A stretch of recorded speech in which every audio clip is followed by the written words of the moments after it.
This is Unit 7, Video 2, Molarity. So what we use molarity for is to determine concentration of different things. And we're dealing with solutions, so we're going to have our solute is going to be dissolved in solution.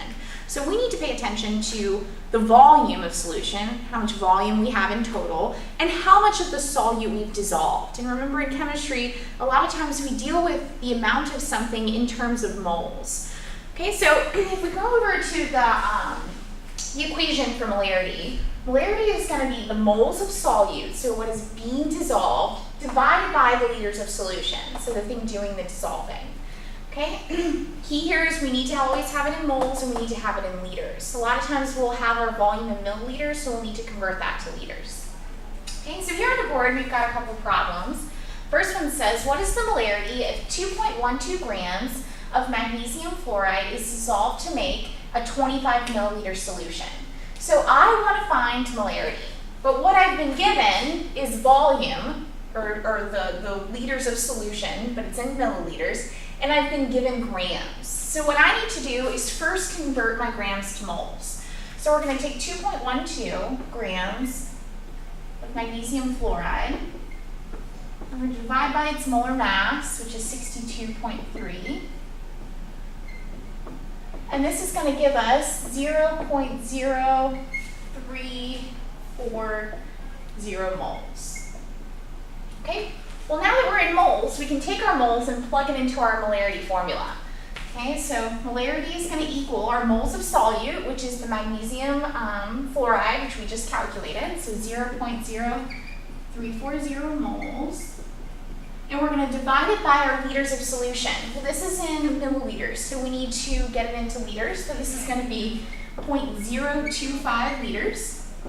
Okay, so if we divide those two, we're going to get that the molarity is 1.36. Okay, now a lot of times we're going to have to label what this is the concentration of. So it's going to be the molarity for magnesium fluoride.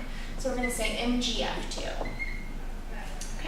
Now moving on to the next one, we want to know what is the mass of sodium phosphate necessary to make a 250 milliliter of a 1.25 molar solution. So what I've given you is I've given you molarity now, I've given you the liters of solution, and I want to know what the mass is. So let's go over here and rearrange our equation so that we can solve for moles, because we know if we have moles, we can get to mass.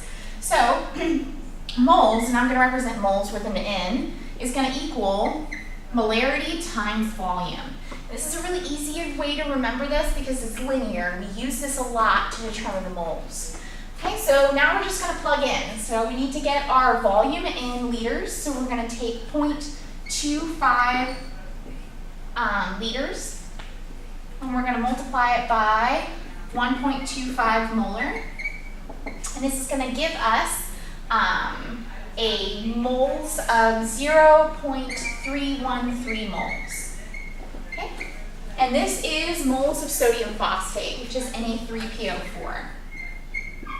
Okay, well, we know if we have moles, we can use the molar mass to get to mass. So my next step is to multiply by the molar mass. So we're going to take 3 sodiums, 1 phosphate, and 6 oxygens. Add them all up, and you get the molar mass to be 163.94 grams.